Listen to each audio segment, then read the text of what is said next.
Hola, ¿cómo están? Qué gusto verlos a todos.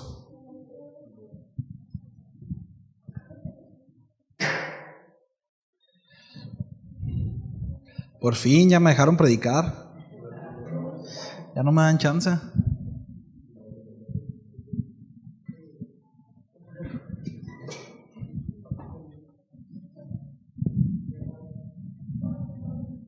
Qué bueno, ¿no? Hace poco me dijo un pastor, cuando no prediques 2 domingos seguidos en tu iglesia es que tu iglesia está madurando. Gloria a Dios, ya tocó. Vamos a orar, ¿sí? Señor, muchas gracias. Qué bueno eres, Dios. Qué bueno eres. Gracias porque permites que nos reunamos. Gracias porque permites que seamos expuestos a tu palabra. Gracias, Señor, por habernos salvado. Muchísimas gracias. Gracias por este espacio, gracias por este tiempo, gracias por este lugar, por la vida de mis hermanos. Muchísimas gracias. Dame sabiduría, dame gracia para poder compartir tu mensaje esta tarde, Señor. Ayúdame, te pido de tu gracia, Señor, en el nombre de Jesús. Amén y amén. Bien. Bueno, voy a estarme moviendo a ver si no les distrae mucho esto. Hoy vamos a comenzar el capítulo 10 de la primera carta a los Corintios. La serie que estamos viendo es Vivamos Piadosamente, ¿sí? Y bueno, el día de hoy veremos este capítulo donde Pablo advierte de una manera muy clara, ¿verdad? Lo viene haciendo ya desde capítulos anteriores, pero habla acerca del cuidado en nuestro caminar como hijos de Dios, ¿sí? Y ahí en Reina Valera arriba tiene como subtítulo habla acerca de la idolatría, ¿cierto? Pablo ya viene tocando muchas situaciones, ¿no? Muchas conductas, viene poniendo en su lugar a cada cosa. Pablo, repito, desde el capítulo 6 nos exhorta a dejar todas aquellas cosas que no son convenientes en nuestro peregrinar, aun cuando pudiéramos pensar que no son lícitas, ¿no? Esa frase muy conocida como todo me es lícito, pero no todo me conviene, ¿no? Y bueno, hablamos, ¿no? Y en su momento acerca de eso. Pero Pablo, repito, se ha encargado de ubicar este tipo de cosas, ¿no? Es decir, la realidad, lo veíamos, no todo nos es lícito, ¿verdad? ¿Cuántos saben que no todo nos es lícito? Sí, era un hebraísmo, ¿sí? Era una frase que se utilizaba y el apóstol Pablo, de hecho, lo está tomando, ¿no? Para decir, es que no todo nos es lícito. Por supuesto que no. Hay algo que es mayor a nuestra conciencia, que es su palabra. Y la palabra de Dios establece qué nos es lícito y qué no nos es lícito. Y en ese sentido, su palabra es clara en cuanto a que no todo nos es lícito, ¿sí? Y por supuesto el apóstol Pablo empieza aterrizando cosas y les habla a los corintios respecto a lo sacrificado a los ídolos, ¿sí? El apóstol Pablo habla acerca de que un ídolo no es nada, ¿verdad? Muchos venían de un contexto idólatra, ¿sí? Y era importante que el apóstol Pablo pusiera esto como base, puesto que había disensión, ¿no? Dentro de la congregación en cuanto había quienes comían carne sacrificada a los ídolos. Gracias, mi hermanita. Y había quienes no se permitían eso, ¿no? Porque sentían que estaban pecando delante de Dios. Entonces el apóstol Pablo, aun cuando pone esta base de manera muy clara en que los ídolos no son nada, es decir, son inventos del hombre, sí. Ciertamente el apóstol Pablo habla acerca de una ley mayor, ¿no? Al conocimiento de nuevo, que es el amor, ¿sí? Y dice el apóstol Pablo que nuestra libertad la debemos de ejercer en sabiduría, ¿no? Y siempre pensando en el contexto del amor a quienes están a nuestro alrededor. Entonces el apóstol Pablo habla acerca de lo sacrificado a los ídolos, habla acerca del matrimonio, ¿sí? habla acerca del matrimonio, habla acerca de la moralidad dentro del matrimonio y fuera del matrimonio, amonesta ahí unas situaciones que se estaban dando, ¿no? Habla acerca, repito, de la libertad en Cristo ejercida en sabiduría y todo esto ligado a una gran verdad, y es que le pertenecemos a Cristo. Que le pertenecemos a Cristo. Él nos salvó, Él nos redimió, Él nos compró. ¿Sí? En el capítulo 6 el apóstol Pablo dice, 1 Corintios 6, 14 y 15 se los leo: y Dios que levantó al Señor, también a nosotros nos levantará con su poder. Dice, ¿no sabéis que vuestros cuerpos son miembros de Cristo? Se quitaré pues los miembros de Cristo y los haré miembros de una ramera. Dice, de ningún modo. Es decir, está hablando acerca de que el Señor nos rescató, por tanto, no me pertenezco, mi cuerpo no le pertenece al pecado ni a la inmoralidad, sino al Señor. ¿Sí? Entonces, pongo como contexto todo esto porque el apóstol Pablo sigue tratando lo mismo. Sigue tratando el asunto de que no todo nos es lícito. Sí. Sigue tratando el asunto de que no todo nos es lícito. Sí.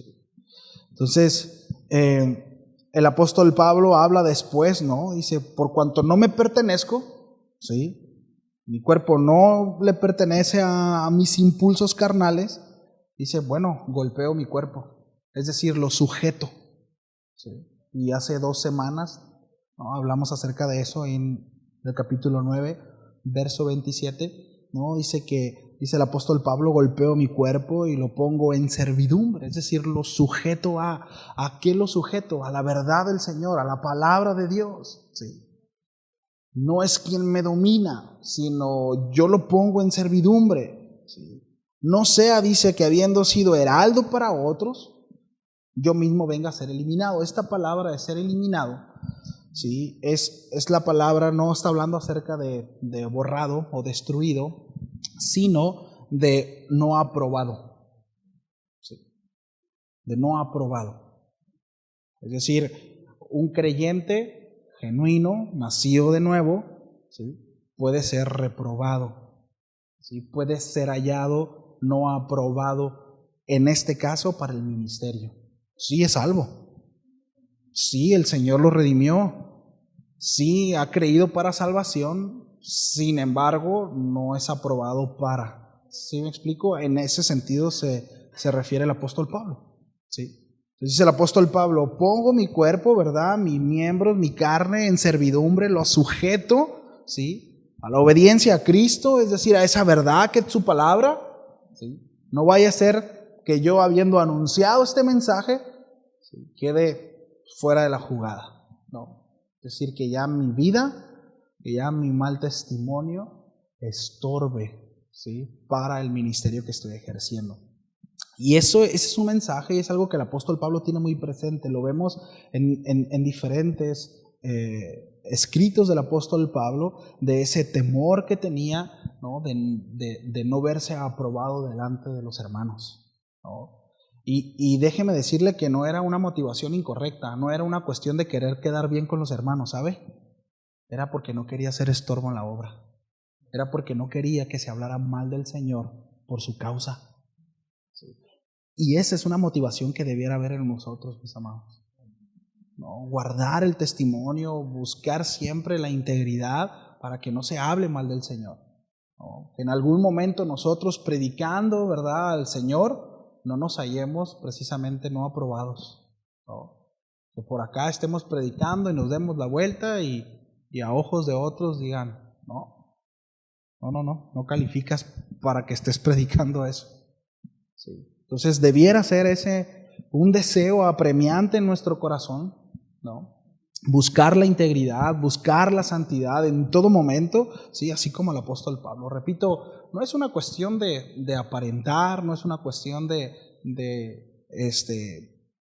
andar buscando, ¿no?, la aprobación de los hermanos, ¿no? La motivación correcta es ser aprobado en el ministerio, no ser estorbo en la obra del Señor. Entonces, el apóstol Pablo, ¿no?, termina el capítulo 9 y empieza de esta manera el capítulo 10, verso 1, dice, porque no quiero, hermanos, que ignoréis que nuestros padres todos estuvieron bajo la nube y todos pasaron el mar. Dice, porque no quiero. Aquí vemos de nuevo el apóstol Pablo, ¿no? Poniendo en su escrito un deseo, ¿no? Es decir, poniendo por delante su anhelo, ¿no? Y esto habla acerca del interés que tenía para con los corintios, ¿no? Habla acerca del amor que tenía para con los corintios. ¿Sí? No quiero, no me gustaría. El deseo en mi corazón es que no suceda esto, hermanos. No sé si nos damos cuenta, ¿no? Aun cuando viene una exhortación, y lo hemos visto, ¿no? Cuando hemos estudiado la carta a los Efesios, en la carta a los Colosenses también, hablamos acerca de esto, cómo el apóstol Pablo, aun cuando está amonestando, aun cuando está incluso, ¿no?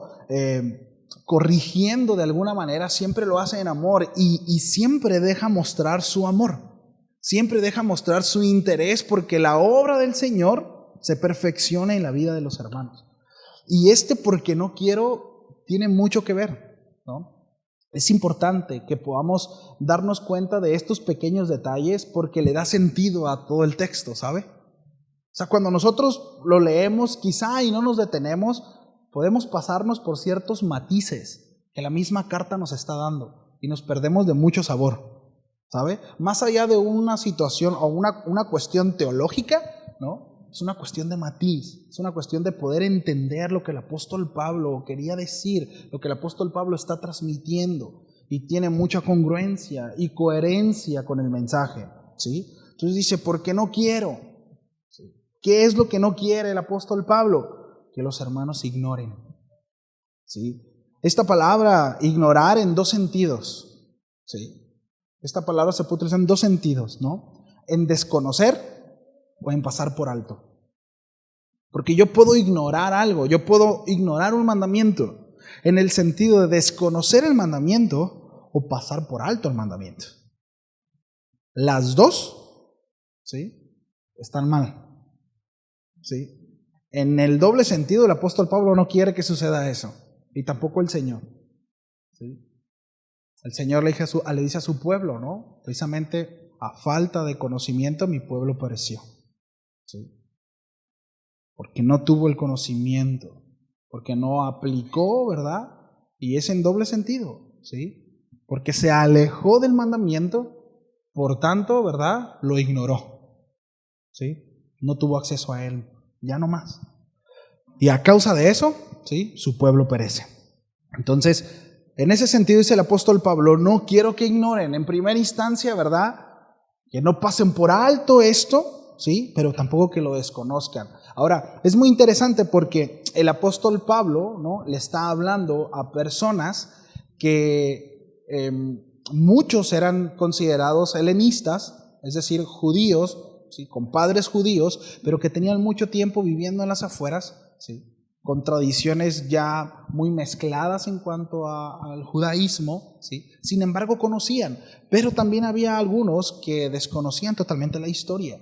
Y el apóstol Pablo utiliza aquí que nuestros padres, normalmente cuando en las escrituras nosotros encontramos a los padres, porque el apóstol Pablo se está refiriendo a los padres de los hebreos, normalmente se relaciona con Abraham, Isaac y Jacob. Pero en este caso el apóstol Pablo está hablando acerca de sus antepasados, no de los patriarcas, ¿sí? Aquí el apóstol Pablo no está hablando acerca de los patriarcas, está hablando acerca de sus antepasados. Es decir, está apelando acerca de aquellos que vivieron en el tiempo de Moisés cuando fueron sacados de Egipto, ¿sí? No está hablando acerca de los patriarcas, ¿sí? Entonces dice, no quiero que ignoren esto. ¿Qué es lo que no quiero que ignoren? ¿No? Que nuestros padres, todos, dice, estuvieron bajo la nube y todos pasaron el mar, ¿verdad? Entonces, esto es tan importante, mis amados, ¿no? El hecho de no pasar por alto un mandamiento. Sí. Debemos, mis amados, la palabra en todo el contexto bíblico, ¿sí? El apóstol Pablo lo conceptualiza así, ¿no? Dice que debemos de ser hacedores de la palabra y no tan solo oidores de ella, ¿verdad? Porque es bueno ser oidor de la palabra, ¿cierto? ¿Cuántos oidores de la palabra hay aquí? Me despierto con la palabra, ¿no? Como con la palabra, ceno con la palabra, qué bueno. Pero pero ¿qué tanto la ejecutas? ¿Sí? Es decir, ¿la llevas a la práctica? ¿No? ¿Atiendes la palabra? Porque de los primeros, voy a decirlo los primeros porque después se añadió otro, pero más bien de los 12 que el Señor llamó como apóstoles, sí, uno pues vivió con Él durante 3 años, sí, y no puede decir que no había buen mensaje, ¿no? No puede decir que no, pues que como que el predicador no era tan bueno. Tenía el mejor predicador, ¿no? Jesús, la palabra encarnada. Sí, la palabra encarnada, o sea, ¿será que, estoy hablando de Judas, será que Judas le faltó conocimiento? ¿Será eso? ¿Será que Judas pues le quedó corto el predicador? ¿No? ¿Fue el contexto? No, la realidad es que no. Simplemente Judas, ¿sí? No sujetó su carne, ¿sí? Sus pasiones, sus deseos en el corazón fueron mucho más fuertes, ¿verdad?, que el consejo de Dios. ¿Sí? Todo lo que le enseñó el maestro, sin duda el mejor maestro, no sé, quiero que venga a tu mente un buen maestro. Yo tuve una muy buena maestra de matemáticas. Era excelente esta maestra de matemáticas. Era muy buena. Y siempre era la más regañona. Era la más regañona, era la que ni me quería esa maestra. Pero era muy buena. Gracias a ella es que pude pasar la preparatoria. La verdad, me dio muy buenas bases. Pero, no sé, quisiera que se imaginara, que viniera a su mente el mejor maestro, ya sea de la palabra, ¿no? O algún maestro que haya tenido. Bueno, no se compara ninguno con el maestro que tuvo Judas. Ninguno comparado con Jesús. Sí. Entonces, sin embargo, en Judas no fue una situación externa. Hemos hablado acerca de eso, ¿no? Fue una cuestión interna. Y eso es lo que sucede con nosotros, mis amados. Sí. El asunto de ignorar el mandamiento, ¿no? Repito, más allá de un acceso al conocimiento, sino pasar por alto el mandamiento es algo terrible. Porque no es suficiente tener acceso al conocimiento, sino hay que llevarlo a la práctica. Y es algo en lo que nosotros constantemente estamos empujando y lo seguiremos haciendo. Porque de eso se trata el cristianismo. Porque de eso se trata la vida cristiana. De ser obediente a lo que Dios dice. ¿Sí? De ser leal al mensaje, de ser fiel al mensaje. ¿Sí? Y eso es fe. Que yo no puedo decir que creo un mensaje que no vivo. ¿Me explico? Es imposible. Entonces, es muy importante esto, y el apóstol Pablo está muy interesado que los corintios no ignoren el mensaje, que no ignoren esto. ¿Sí? Que sus antepasados, que el pueblo de Israel fue sacado de Egipto, ¿verdad? Fue tomado, ¿verdad?, por el Señor, los salvó y los llevó al desierto. ¿Sí? Y ahí dice que ellos estuvieron bajo la nube y todos pasaron el mar.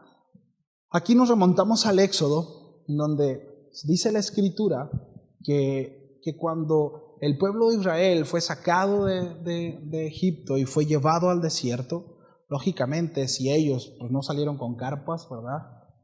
Pro Exterior todavía no estaba alta en Hacienda, entonces no podía trabajar, pues no había carpas, ¿no? Entonces el Señor, si algo no los protegía del sol, se morían, ¿sabe? Bueno, el Señor proveyó de una nube en el día para que el sol no les quemara. Y en la noche, dice la palabra, que había una columna de fuego, ¿sí?, que los mantenía con la temperatura ideal para que ellos pudieran seguir viviendo. Sí, nosotros experimentamos un poquito eso, ¿no? Nosotros somos una zona desierta. Aquí en La Paz hace un calorón en el día, pero en la noche de repente refresca, ¿no? Bueno, porque es una zona desértica. Bueno, así es el desierto. En el día hace mucho calor, al punto en el que podemos morir por la exposición del sol, pero en la noche podemos morir de frío.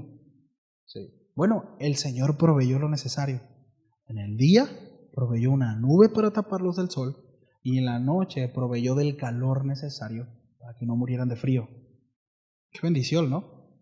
Y no solo eso, cuando nosotros leemos el relato, dice que aún sus vestiduras y sus sandalias no se desgastaban. Sí. Nada que Nike y Reebok y que Adidas, nada de eso. Sí. Ahora, cuando tuvieron hambre, sí, pues nomás del cielo caía pan, nomás. Sí. Cuando tuvieron sed, el Señor de la roca les hizo sacar agua, y ahorita vamos a ver eso. Pero a lo que voy es que el Señor proveyó lo necesario para salvaguardarlos. Sí. Sin embargo, nosotros nos damos cuenta en el verso 5, que ahorita hasta ahí vamos, si Dios lo permite, vamos a ver hasta ahí, nos vamos a dar cuenta que solamente 2, ¿sí?, de la generación que salió de Egipto fueron los que entraron a la tierra prometida. Todos los demás perecieron. Todos los demás. El Señor poniendo el contexto, escúchame bien, externo, necesario y óptimo para que tuvieran vida. Pero ¿qué fue lo que sucedió? Bueno, eso es lo que el apóstol Pablo, ¿verdad?, está llamando. Dice, no quiero que ignoren esto, porque hay una cuestión que tiene que ver con lo interno, no con lo externo. No tiene que ver en dónde estoy y qué es lo que está sucediendo a mi alrededor. Es que la pandemia, es que mi papá, es que mi mamá, es que mi hermano, es que mi esposo, es que mi esposa. Patrañas, tiene que ver con el corazón. Diga al que está a un lado, tiene que ver con el corazón. ¿Sí? Tiene que ver con el corazón. Las decisiones que tomamos, mis amados, ciertamente hay cosas que vienen y detonan, que pueden venir a apresurar cosas, pero que ahí están, como decimos, ¿no? Pues sacó el cobre. No es que salió, es que ahí estaba, pues. No es que se desgastó y salió, ¿verdad? Sacó el cobre, es decir, ya estaba ahí, ¿no? Entonces, ignorar el mandamiento. Cuidado con ignorar el mandamiento. Por un lado, es que no sabía. Bueno, ya sabes. ¿Sí? Es que no sabía. Bueno, apresúrate a saber. Es importante conocer. Es importante ser diligente en las Escrituras. Es importante escudriñar las Escrituras. Es importante conocer qué Dios dice acerca de lo que estás haciendo. Es importante saber qué Dios quiere de lo que estamos viviendo. Es importante. No podemos asumir cosas. Bueno, ya sé, ahora no ignores el consejo. Sí, no ignores esto. Dice, todos ellos, ¿verdad?, estuvieron bajo la nube y todos pasaron el mar. Está haciendo referencia a pasar el mar cuando el Señor los hizo pasar, ¿no?, por el río Jordán. Dice, y todos en Moisés fueron bautizados en la nube y en el mar. Bautizados es que fueron sumergidos, fueron pasados. Habla acerca de eso, habla de una coinonía, habla acerca de una comunión, ¿sí? Ahora, aquí viene algo muy interesante, porque dice el apóstol Pablo, y todos, digan conmigo todos, comieron el mismo alimento espiritual. Todos. Sí, pero el asunto es que todos recibían lo mismo, sin embargo, no todos dieron la misma respuesta. Todos recibieron lo mismo, pero no todos dieron la misma respuesta. Sí. Acompáñenme por favor al Evangelio de Juan. Juan 3, capítulo 3, verso 18.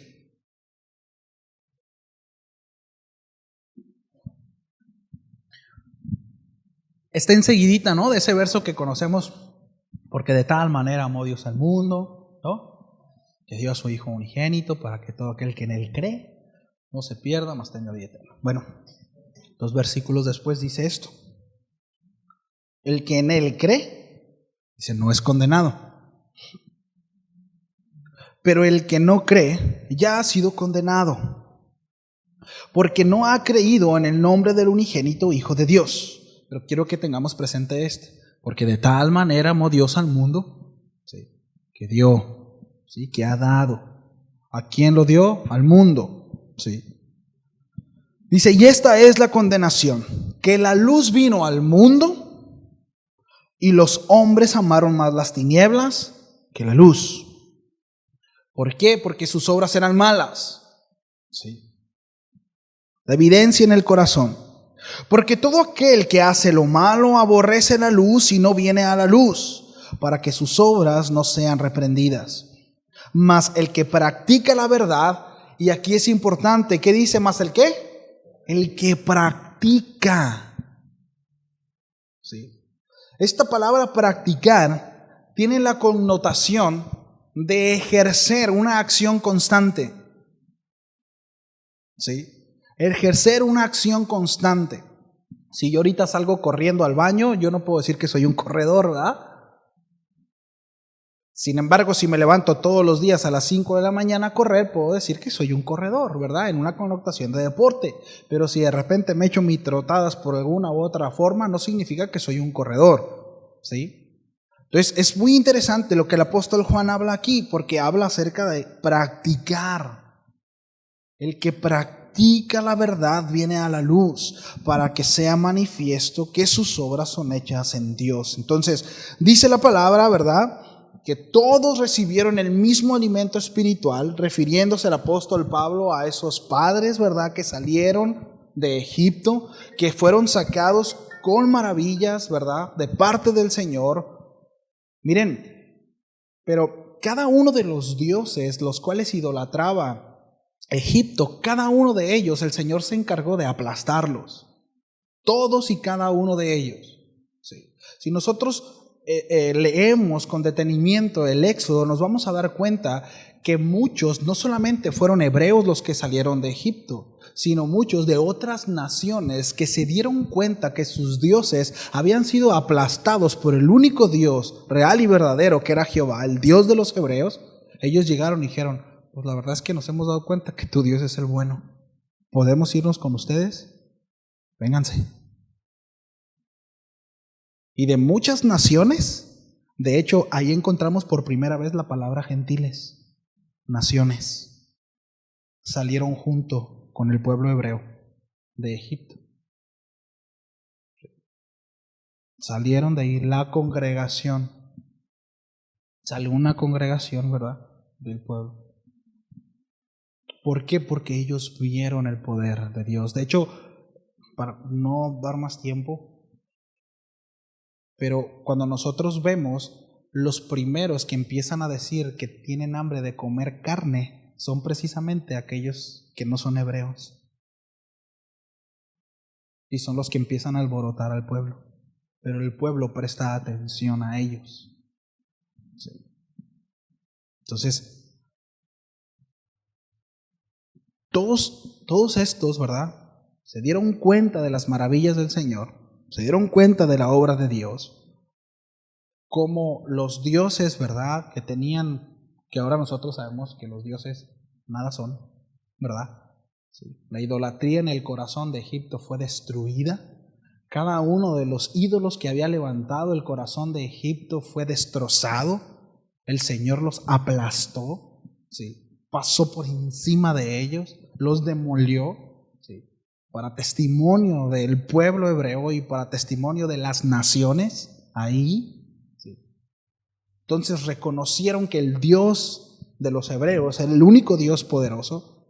Sin embargo, a cabo de un tiempo, todos esos milagros y todos esos prodigios no eran suficientes.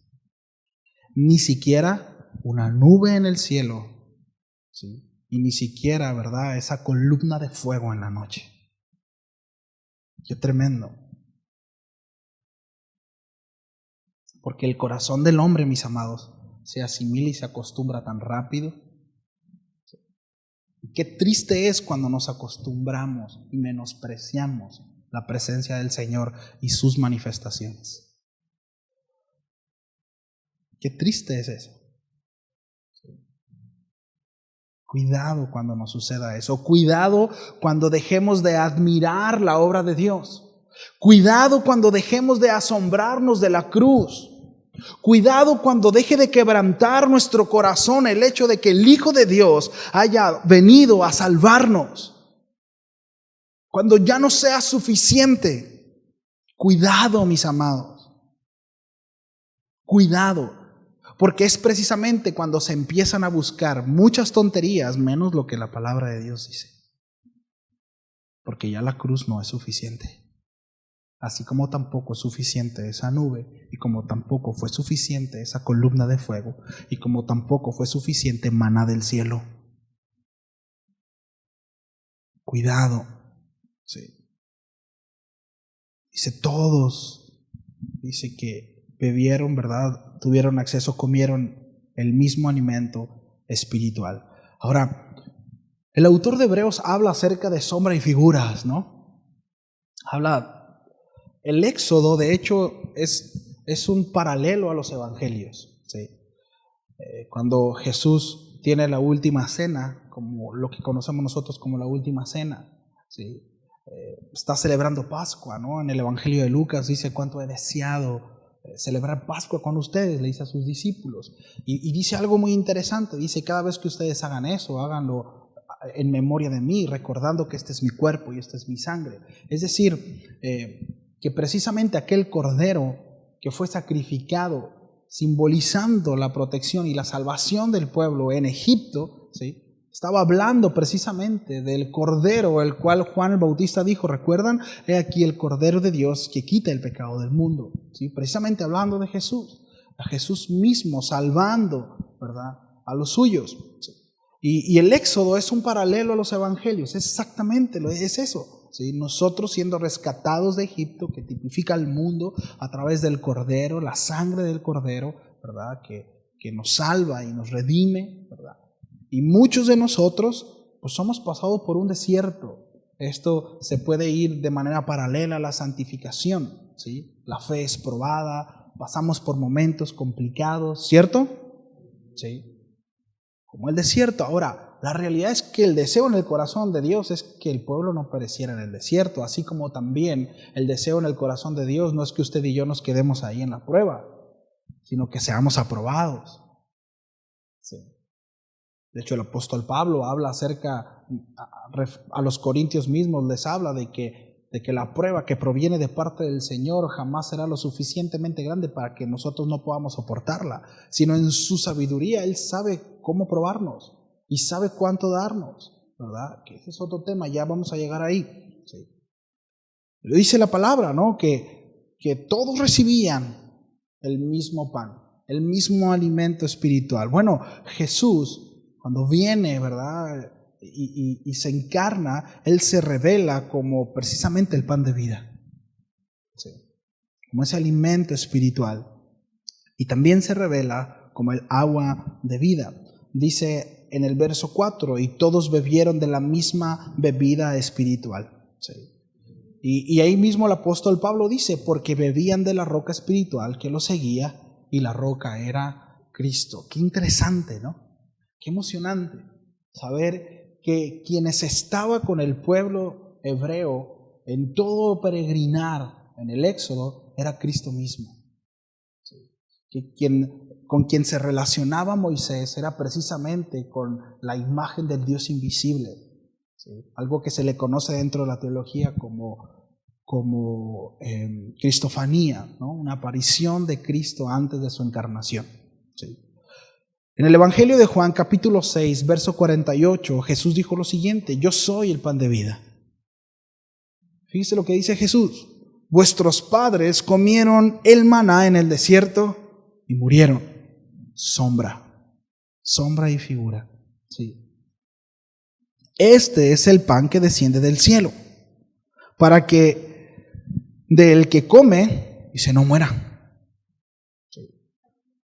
Yo soy el pan vivo que descendió del cielo. Si alguno comiere de este pan, dice, vivirá para siempre.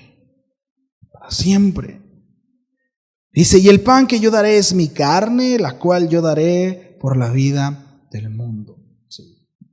Entonces, era un mensaje algo complicado de discernir, ¿no? De masticar, ¿no? De digerir, puesto que ¿cómo te atreves a decir, ¿no?, que tú vas a dar de tu cuerpo, ¿no?, de tu carne al mundo? ¿No? Imposible. Sin embargo, Jesús precisamente estaba hablando acerca de su muerte. Estaba hablando acerca de que su cuerpo sería desgarrado, sería quebrado, sería desgajado, totalmente por amor al mundo, para que precisamente aquel que creyera en el sacrificio de Cristo, aquel que depositara su confianza plena en esa obra, ¿sí?, podría ser redimido, podría ser justificado. Y se mostró como esa agua viva que sacia la sed. ¿Sí? En el capítulo 4, 2 capítulos antes de donde estábamos, en el verso 13 y 14 dice: respondió Jesús y le dijo: cualquiera que bebiera de esta agua volverá a tener sed, refiriéndose a un pozo, ¿no?, de agua natural. Mas el que bebiere del agua que yo le daré, dice, no tendrá sed jamás. ¿Sí? No tendrá hambre jamás y no tendrá sed jamás, sino que el agua que yo le daré será en él una fuente de agua que salte para vida eterna. Miren, Jesús se muestra como dos elementos vitales para la sobrevivencia del hombre. Sí. De nuevo, Dios proveyendo lo necesario para salvaguardar la vida del hombre. Pero la diferencia es que esto no es perecedero. Aquel que acepte, ¿sí?, esta provisión de parte de Dios no tendrá hambre jamás ni sed. Y esto habla acerca de una plenitud, ¿sabe? Porque no sé usted, pero durante muchos años yo busqué esto. Y lo busqué en el mundo y lo busqué en muchas cosas y no lo encontré. Y creí encontrarlo en ciertos momentos, ¿no?, en fiestas, en supuestos amigos, en ciertas cosas que podía adquirir, y eran solamente destellos, ¿no? ¿Cuántos saben de lo que estoy hablando? Pero nada saciaba mi vida, nada saciaba mi corazón. Seguía viendo esa necesidad de algo que no sabía qué era, hasta que llegó el Señor, ¿no? Y entonces es quien sacia nuestra vida y es quien nos da esa plenitud, en donde ya no tenemos que andar buscando, ¿verdad? Andar rellenando ese hueco, ¿verdad?, de insatisfacción, porque ahora sabemos, ¿no?, que no se llena con nada. Hay una canción que me gusta mucho que aquí cantamos, ¿no?, de repente la de vine a adorarte, ¿no? Y el coro dice, ¿no? ¿Cómo dice? Na, na, na. Eres lo que siempre anhelé, ¿no? Lo que siempre yo soñé. Sí. Es una canción muy bonita, ¿no? Porque creo que la mayoría podemos identificarnos con eso. Todos en algún momento anduvimos buscando algo, ¿no?, hasta que lo encontramos. Y es precisamente eso. Yo siempre utilizo este principio para poder predicar el Evangelio. Más allá de las circunstancias que pueden considerarse favorables al llegar a Cristo, que eso es una mentira, ¿no? Siempre voy a esa parte, ¿no? La insatisfacción en el corazón del hombre, ¿no? Y es muy fácil confrontar a las personas diciéndoles que necesitas de Dios, o sea, necesitas del Señor. Más allá de que tu vida se arregle, ¿no? Necesitas al Señor porque tú sabes que lo necesitas, porque hay algo en tu corazón que sabe que necesitas al Señor.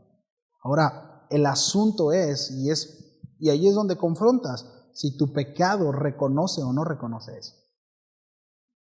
Porque cuando nuestro pecado, cuando nuestra carne no es sujeta y está por encima de una realidad, ¿sí?, que es totalmente palpable en el corazón del hombre, ¿sí?, pues bueno, se rinde o no se rinde ese corazón. Deuteronomio 32:4 habla acerca de la roca. El apóstol Pablo dice la roca espiritual, ¿cuál seguía? Dice que lo seguía y la roca era Cristo. La palabra de Dios habla acerca de la roca en el Antiguo Testamento refiriéndose a Dios. Hace unos días yo platicaba con una persona y él decía que Jesús no era Dios, ¿no? Y de hecho me hablaba acerca de Dios Madre. No sé si a ustedes me han escuchado ese mensaje, jamás había escuchado de eso, ¿no? Si alguna vez lo ha escuchado, ahorita platicamos. Está muy loco. Pero el caso es que hablábamos acerca de eso, ¿no? Y es muy interesante porque el Antiguo Testamento se refiere a Dios como la roca, ¿sí? Y el apóstol Pablo, hablando acerca de Cristo, dice que Él es la roca, ¿sí? Por tanto, hay un mensaje, o el apóstol Pablo está dando un mensaje dividido, ¿no? Es decir, está yendo en contra del Antiguo Testamento, que no era la intención del apóstol Pablo, por supuesto, u otra precisamente, Cristo es la roca por cuanto es Dios mismo, ¿sí? Deuteronomio 32:4 dice, Él es la roca cuya obra es perfecta, porque todos sus caminos son rectitud, Dios de verdad y sin ninguna iniquidad en Él, es justo y recto. Sí. Los evangelios dicen que no se halló maldad en Él. Sí. El profeta Isaías habla acerca de eso. Jesús le dijo al apóstol Pedro, ¿no? Le dijo, y sobre esta roca edificaré mi iglesia, refiriéndose a sí mismo. Sí. Cristo es la roca. Él es esa ancla segura, es ese soporte en donde nosotros podemos descansar, en donde vendrán diferentes circunstancias, ¿verdad? Complicaciones, tempestades, sin embargo estaremos seguros. Porque Él es la roca inamovible. Versículo 5. Dice, pero de los más de ellos, dice, no se agradó Dios, por lo cual quedaron postrados en el desierto. No, los más de ellos, la verdad que es muy optimista este comentario, repito, puesto que solamente 2 personas de la generación que salió de Egipto hacia la tierra prometida son los que entraron a la tierra prometida. Ni siquiera Moisés entró a la tierra prometida. Entonces, más adelante, en el Evangelio de Juan, ahí en el verso 36 del capítulo 3, dice lo siguiente. ¿Me ayudan con el piano, por favor? Dice, el que cree en el Hijo tiene vida eterna. Ya vimos eso, ¿no? Aquel que cree en el Hijo tiene vida eterna. Sí. Aquel que abraza el mensaje del Señor, sí, tiene vida de parte del Señor. Es su obra en nosotros. Aquel que cree. Dice, pero el que rehúsa creer en el Hijo, dice, no verá la vida. Y luego dice algo muy fuerte. Sí. Y es que dice que la ira de Dios está sobre él. ¿Sobre quién? Sobre aquel que rehúsa. Sí. Ahora, esta palabra de rehusar tiene que ver precisamente con resistirse a un empuje de parte de Dios. Sí. Cuando nosotros escuchamos la palabra de Dios, por naturaleza, ¿sí? Nosotros hay un empuje de parte del Señor. Es el espíritu de la palabra. ¿Sí? Nos empuja a. Es decir, si estás robando en tu trabajo y la palabra de Dios dice no robes más, es un empuje natural a no robar, ¿cierto? Ese es el efecto de la instrucción. Es decir, cuando mi hijo pelea con mi hija, yo le digo no pelees, hay un empuje, hay una inercia. ¿Sí me explico? ¿Sí? No se me distraigan. Bueno, así es la palabra de Dios. La palabra de Dios viene a nosotros, ¿sí? Y viene y nos empuja. Nos habla de una verdad. Pero aquel que rehúsa esa verdad, aquel que se resiste a ese empuje, a esa inercia, dice el Señor, ¿verdad?, que la ira de Dios está sobre esa persona. ¿Sí? El pueblo de Israel, ellos constantemente fueron empujados por Dios a través de su palabra, a través de sus milagros, a través de proezas. El Señor mismo se manifestó a ellos y les dijo vez tras vez cómo debían de conducirse, cómo debían de peregrinar, de andar, vez tras vez. Pero ellos rehusaron. Ellos resistieron. Hay una verdad que nosotros encontramos, y es que aún en Faraón, antes de que la palabra de Dios dice que el Señor endureció el corazón de Faraón, 6 veces, si mal no me equivoco, la palabra de Dios dice que Faraón endureció su corazón.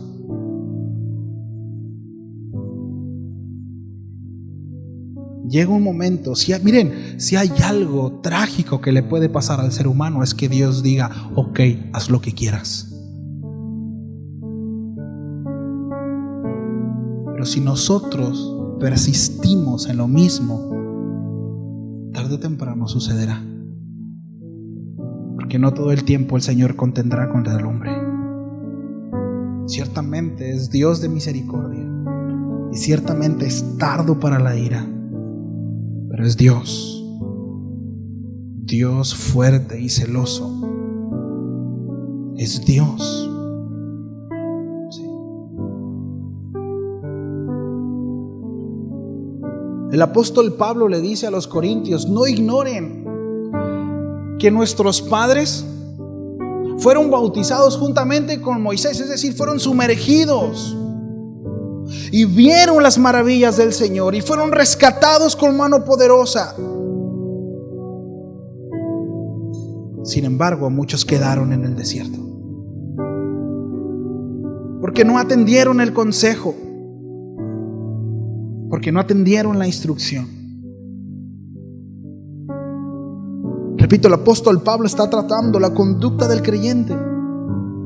¿Cómo es que debemos de conducirnos? El apóstol Pablo ya les dijo cómo deben de conducirse en el matrimonio. ¿Acaso alguno se está resistiendo a eso? El apóstol Pablo ya habló acerca de la inmoralidad. El apóstol Pablo ya habló acerca de cómo deben de conducirse, cómo se deben de tratar las cosas entre hermanos en la iglesia. ¿Se está atendiendo el mensaje o se sigue haciendo las cosas a su manera?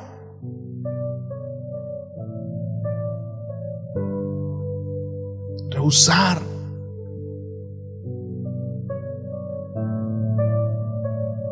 A Dios no le agradó la vida de ellos, por lo cual quedaron postrados en el desierto. Su conducir, su caminar, aún cuando fueron rescatados, y había un propósito. Ahora, quiero terminar con esto. No estamos hablando de, pastor, la salvación se pierde, no se pierde. No estamos hablando de eso. Estamos hablando de la responsabilidad del creyente. Estamos hablando de su y mi responsabilidad como hijos de Dios. Porque ciertamente hay hijos de Dios que pueden estar viviendo como hijos del diablo, pero el Señor se encargará de eso. Sí. Quiero terminar precisamente con el deseo del apóstol Pablo de no ser descalificado. Ese debiera ser nuestro anhelo, ¿sabe? El no ser descalificado de la obra. Siendo yo heraldo, terminar descalificado, desaprobado. Esa debiera ser la motivación correcta. No el si voy a perder o no la salvación. Mire, si está preocupado por su salvación, arrepiéntase para que pueda obtenerla por gracia. ¿Me explico? Si está preocupado por eso, hay otros temas que hay que ver con usted. Aquí la motivación, la preocupación es: Señor, no quiero ser descalificado en tu obra. No quiero que se hable mal de ti. Yo quiero honrarte. ¿Oramos a Dios? Sí. Señor, ayúdanos, Padre. Ayúdanos, Señor.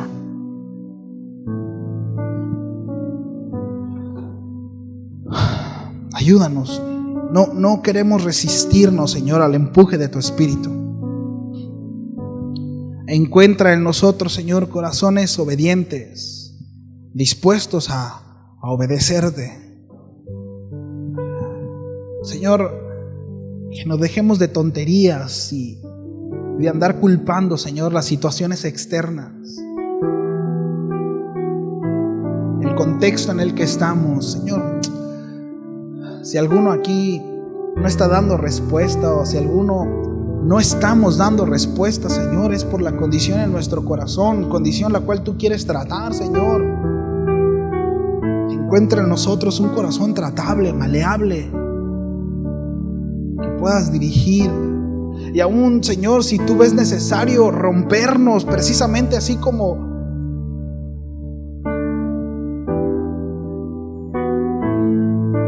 rómpenos y vuélvenos a hacer, Señor. Moldéanos. Moldéanos. Haznos conforme a tu imagen. Haznos conforme a tu imagen, Señor.